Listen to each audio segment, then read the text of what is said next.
What up, Space Fam? Goes in here for Anime Uproar, and today I'm going to be ranking the 9 pillars from weakest to strongest. This is a pretty daunting undertaking, but I will take a crack at it. If we can get 5,000 likes, I will do an all Demon Slayers ranked from weakest to strongest, where I'll talk about the powerful non-pillars like Zenitsu, Tanjiro, and so on. Or I'll do every demon ranked. Follow us on Instagram at Anime Uproar, where you can now vote via Instagram stories for which one you want to see next. If you haven't, be sure to subscribe, and this is crucial, hit that notification bell because if you don't, you will miss future Demon Slayer videos. Keep in mind there will be spoilers in this video, you've been warned. Now without further ado, let's jump into it. In 9th place, we have the 18-year-old Shinobu Kocho, the insect pillar. Now keep in mind, all of these characters are strong and skilled, so Shinobu is not weak, but I would rank her below the other pillars in terms of strength. Unlike most Demon Slayers, Shinobu does not possess the physical strength to cut off a demon's head. Shinobu can still fight though, using her speed and poison. In her final battle against Upper Moon 2 Doma, the demon commented on how fast Shinobu is. He complimented her speed and even said that she might be the fastest pillar he's met so far, which is a huge compliment. She's killed many lesser demons with her poison, but her usual poison is not very effective against Doma. She had to sacrifice herself in order to help defeat him. She consumed small amounts of demon poison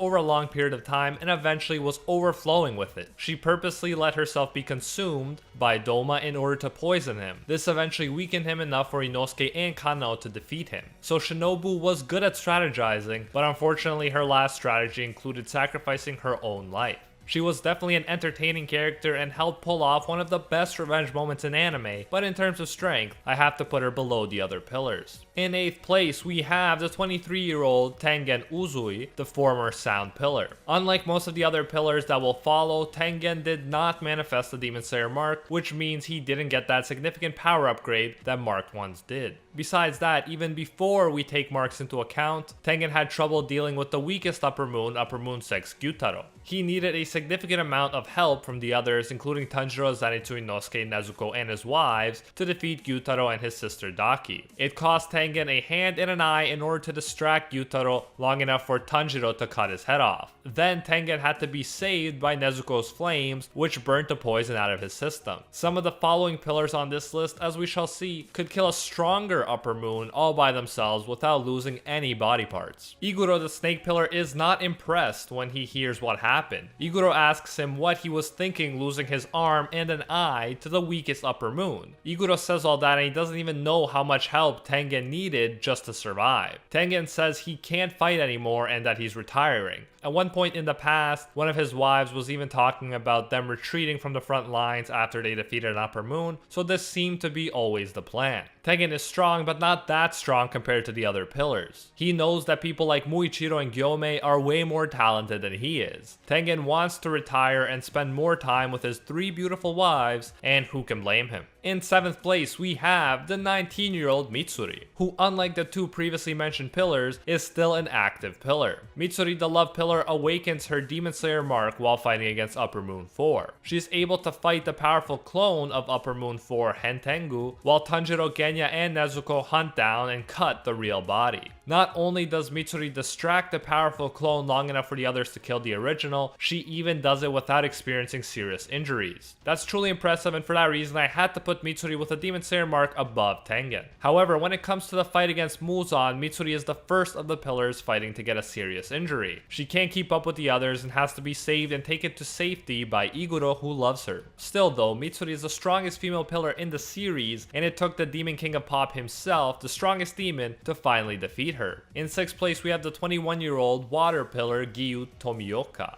Although you could potentially argue that he's stronger than my number 5, but we'll get to that later. Giyu seemed incredibly strong near the beginning of the series. He took out Lower Moon 5 Rui, the demon that was giving Tanjiro and Nezuko so much trouble, like it was nothing. However, as time went on, and Tanjiro got stronger and we were introduced to the other pillars, Giyu eventually stopped seeming so strong. Giyu, in fact, doesn't even think he deserves to be the water pillar. In his view, he never passed the final exam. He only survived because he was saved by Sabito, who pretty much single-handedly defeated every demon on that mountain. He died protecting everyone so that everyone just passed by default without really doing anything. Giyu just got injured by a demon near the beginning and then passed without killing even one demon. He clearly wasn't as talented as Sabito at this point. However, Giyu did get stronger after the selection, and he even created his own new Breath of Water move called Dead Calm or Lull. It is not until the fight against Upper Moon 3 Akaza that we finally begin to see what Giyu is truly capable of.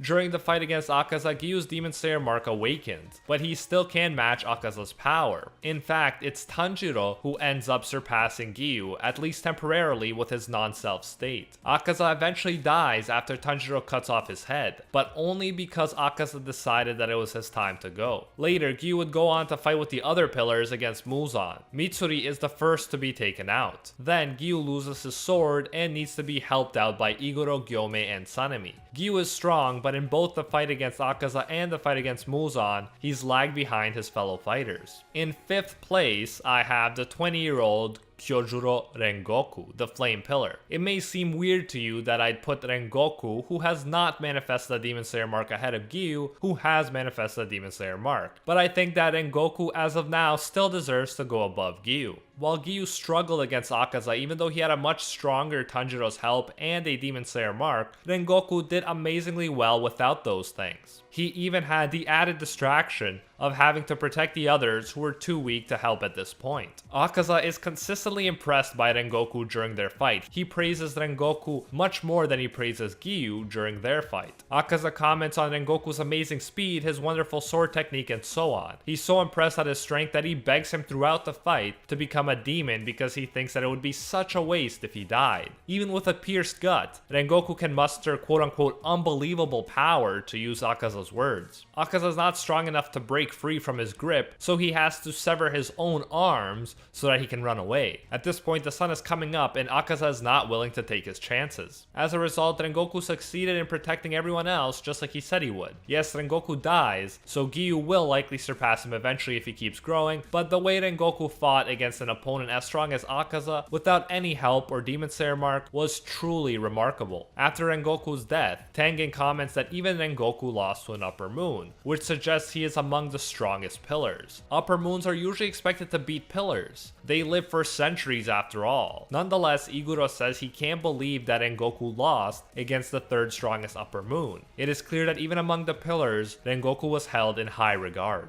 In 4th place, I have the 14-year-old Mist Pillar Muichiro Tokito. There is a reason that Tengen thinks of Muichiro and Gyome first when he thinks of Demon Slayers with a lot of natural talent. At only 14, Muichiro achieves an insane level of power. We talked about how Tengen struggled with Upper Moon 6 even though he had a lot of help. Well, Muichiro defeated the stronger Upper Moon 5 completely on his own. After he awakens his Demon Slayer mark, he wrecks him. Muichiro is also instrumental in the fight against the strongest Upper Moon Kokushibo, who is Muichiro's ancestor. At first, Muichiro can't do much against Kokushibo, but later, with Gyome and Sanemi's help, Muichiro succeeds in stabbing Kokushibo. It is revealed that he has access to the see-through world, a trait he shares with some of the strongest Demon Slayers in the series, like Yoriichi, Gyome, and Tanjiro. Furthermore, he is the first pillar whose blade turns red, the color that represents the power of the sun, and is thus super effective against demons. He sacrifices his life in the fight against Kokushibo, but it is the wound that Muichiro inflicted that seems to spread and destroy Kokushibo once and for all. Although Kokushibo also started to question himself, and that played a role in his eventual downfall too. Muichiro, in my view, had more natural talent than Sanemi, but he died at the extremely young age of 14 before he could fully realize it.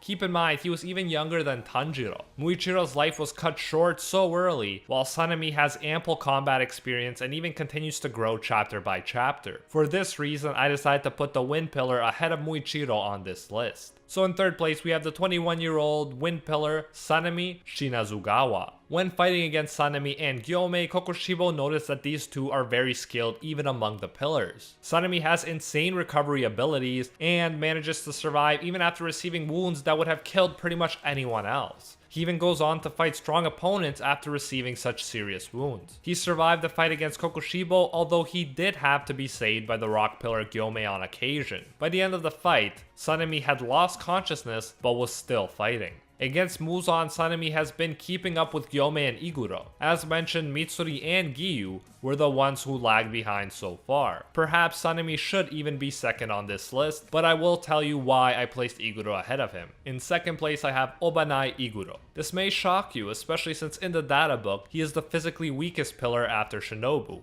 However, there's a lot more to overall strength than just muscles. Iguro has been keeping up with Muzan's attacks, along with Gyomei and Sanemi. He was doing this before he even manifested his Demon Slayer mark, but as of chapter 189, Iguro has just manifested his Demon Slayer mark, and furthermore, he's turned his blade red, like Muichiro when he helped defeat Kokushibo. If he was keeping up with the others before, you can bet he's going to be OP now with his newly manifested Demon Slayer mark, which should give him a significant power upgrade. Mangakas usually save big power upgrades for last to build anticipation, so it's likely that Iguro's will make him very strong since he is the last living pillar to manifest one. Plus, he is currently the only one with a red sword, and red swords are super effective against demons. Beyond that, he's fighting in part for Mitsuri, so the power of love may even push him to further heights. It would be too early to put him above Gyomei though, who is recognized by all to be the strongest pillar. So in first place, as mentioned, I have the 27-year-old rock pillar Gyomei Himejima. Tanjiro and Inosuke could immediately sense his power. Kokushibo knew he was the strongest pillar, even stronger than Sanemi. He is the one who turned the tide in the battle against Kokushibo, and he even had time to help Sanemi while he was fighting the strongest upper moon.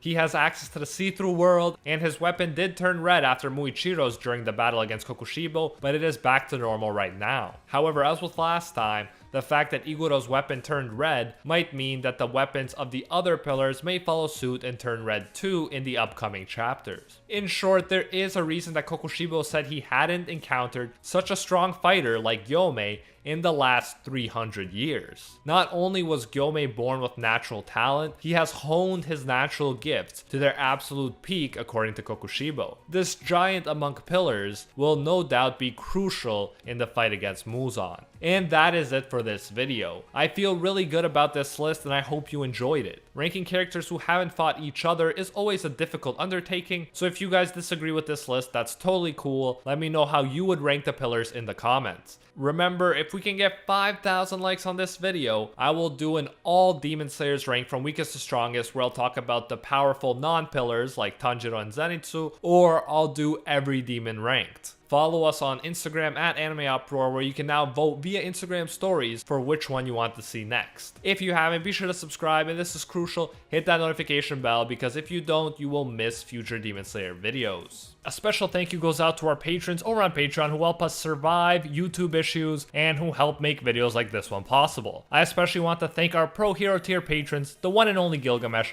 Nothing But a Fan, Jason Wilson, King Zeldris, $50 Beat, Anatoly Kazatsky, Alpha Dio, Angel Cruz, Rohan Kapoor, Jessica Maloney, and Team Sparky65. And are the 1-tier patrons, the ones who stand atop all clans: Steven Ingrata, Alola Natem, Matty Mac 239, Makoto Kun, The World, Steelers, Tyson Quirino, and the school bus. Thank you all so much. If you enjoy our work, you can support more of it by going over to patreon.com/animeuproar and becoming a patron today for as little as $1. If you do so, you'll get your name featured in future videos alongside these amazing people right here, and you'll even get access to our private patron-only Discord where we talk about anime, life, and of course, dank memes. So check out patreon.com/animeuproar, link in the description if you're interested. You can also now join the YouTube channel and support more content that way if you prefer. Whichever way you choose to support us, you can get the same great benefits. Until next time,